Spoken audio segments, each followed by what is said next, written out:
ایک بزرگ کی بات لکھی جو تابعی ہے، وہ فرماتے ہیں کہ ان بزرگوں کا طریقہ یہ تھا کہ وہ لوگوں سے چھپ کے پہاڑ کے پیچھے عبادت کرتے تھے، اور پوزیشن ان کی یہ تھی کہ کسی سے ملتے نہیں تھے، بالخصوص فجر کی نماز سے لے کر عصر کی نماز تک بکریاں رکھی ہوئی تھیں، ان کو چراتے رہتے تھے فرات کے کنارے اور نفل پڑھتے رہتے تھے۔ اس وقت کو ملنے بھی نہیں آتا تھا۔ ایک شخص بڑی دور سے ان کی شہرت سن کے آیا، میں نے تو ملنا ہے۔ لوگوں نے کہا وہ اس وقت نہیں ملتے، ناراض ہوتے ہیں۔ اس نے کہا اللہ کا بندہ ہے نا، ناراض ہو بھی جائے گا تو لمبا ناراض رہے گا نہیں، اللہ والے جلدی راضی ہو جاتے۔ پہنچ گئے۔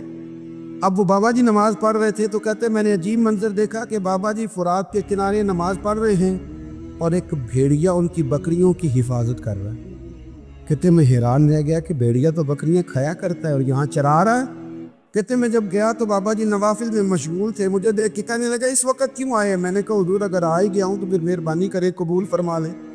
میں بیٹھ گیا تو میں نے کہا حضور یہ بھیڑیا بکریاں چرا رہا ہے، بھیڑیا اور بکریے کی صلح کب سے ہو گئی؟ تو فرماتے ہیں لمبی تقریر نہیں، ہلکا سا جملہ۔ فرمانے لگے جب سے بکریوں کے مالک نے رب سے صلح کر لی ہے نا، تب سے بھیڑیوں نے بھی بکریوں سے صلح کر لی ہے۔ بکریوں کے مالک نے رب سے صلح کر لی، گناہ چھوڑ دیے، اس کی فرما برداری میں آ، اب پھر اسے بکریاں چلانے کی ضرورت نہیں رہی۔ بکریاں نہ اب بھیڑیا چراتا ہے۔ کہتے ہیں میرے اوپر کپ کپی طاری ہو گئی بزرگوں کی بات سن کے، اور مجھے پیاس لگی اور خواہش آئی کہ پتہ نہیں اب بابا جی کچھ کھلائیں پلائیں گے بھی کہ نہیں، بابا جی کچھ کھلائیں گے بھی کہ نہیں۔ کہتے میرے دل میں خیال تھا تو بزرگوں نے ایک لکڑی کا پیالہ، ان کے پاس وہ غار میں بیٹھے تھے تو ایک چھوٹا سا پتھر تھا، اس کی ڈھلان بنی ہوئی، بابا جی نے اس کے نیچے لکڑی کا پیالہ رکھا، وہ رکھا ہی تھا تو وہ دودھ سے بھر گیا۔ کہتے انہوں نے مجھے دیا تو ٹھنڈا اور میٹھا دودھ، میری طبیعت خوش ہو گئی۔ بابا جی نے دوبارہ وہی پیالہ اسی جگہ رکھا تو شہد سے بھر گیا۔ 1000 سال پہلے داتا صاحب لکھ رہے ہو۔ کہتے مجھے دیا، میں نے فوراً کہا، میں نے کہا حضور یہ دودھ تو گائیں بھینس دیتی ہے، پہاڑوں سے تو نہیں نکلا کرتا، اور شہد تو شہد کی مکھیاں دیتی ہیں، پتھروں سے تو نہیں نکلتا، یہ آپ کہاں سے نکال رہے ہیں؟ تو کہتے ہیں وہ قرآن مجید پڑھنے لگے۔ وَإِذِ اسْتَسْقَىٰ مُوسَىٰ لِقَوْمِهِ، جب موسیٰ کی قوم نے ان سے پانی مانگا، فرمانے لگے موسیٰ کی نافرمان قوم پانی مانگے، حضرت موسیٰ پتھر پہ ڈنڈا مارے تو اللہ وہاں سے 12 چشمے جاری کر دے۔ جو رب حضرت موسیٰ کی نافرمان قوم کے لیے پتھر اور پہاڑوں سے چشمے نکال دیتا ہے نا، وہ محمد عربی کے غلاموں کے لیے پتھر اور پہاڑوں سے دودھ شہد بھی نکال دیا کرتا ہے۔ وہ بزرگ کہنے لگے بس بات یہ ہے کہ آج بھی ہو اگر ابراہیم کا ایمان پیدا تو آگ کر سکتی ہے انداز گلستاں پیدا۔ کہنے لگا حضور پھر میرے لیے بھی دعا کریں۔ آپ فرمانے لگے پھر دعا؟ وہ دعا نہ کرا تو مدینے والے کی غلامی شروع کر، تو نبی کریم کی غلامی شروع کر، تو رسول پاک کی غلامی شروع کر۔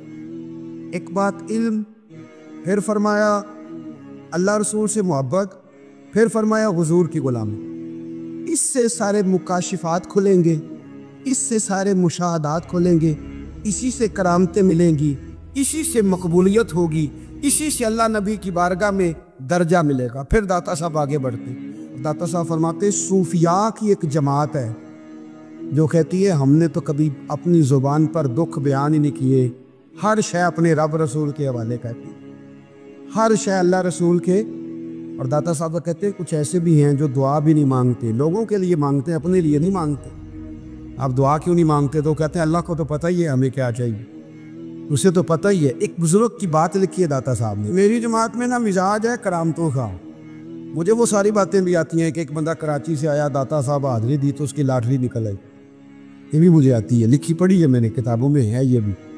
ایک بندہ، یہ ساری باتیں آتی ہیں کرامتوں میں، بڑی ساری چیزیں لوگ بیان کرتے ہیں کہ میں وہاں آیا اور میں نے حاضری دی تو موج لگ گئی، یہ ساری باتیں آتی ہیں۔ ہمارے پرانے بزرگ اور بھی قصے سنایا کرتے تھے، ساری ہمیں چیزوں کا پتہ، پر جو عنوان ہے نا وہ حضرت شیخ ابو النور کہتے ہیں کہ ایک بندہ داتا صاحب کے مزار پہ گھوم رہا تھا، داتا 10 روپے دے، 10 روپے دے، 10 روپے دے، تو ایک بندہ بڑی دیر سے اسے دیکھ رہا تھا، وہ کہنے لگا داتا نے تجھے کیا دینا ہے؟ ادھر آ، میں دوسرے نے 10 دیے۔ بندہ بڑا حسین تھا، ہنس پڑا، کہنے لگا داتا تیرے بھی صدقے جاؤں، دلانے لگا تو منکر سے ہی دلوا دیے، جو نہیں مانتا اسی سے دلوا دیے۔ وہ بڑا پریشان ہوا، میں اور چکر میں تھا، اس نے میرے اوپر ہی جڑ دی ہے بات۔ کہنے لگا داتا تیرے صدقے جاؤں، تو یہ ساری باتیں کتابوں میں موجود ہیں، لوگوں نے اپنے اپنے مشاہدات جو جس کے ساتھ پیش آیا اس نے بیان کیے ہیں۔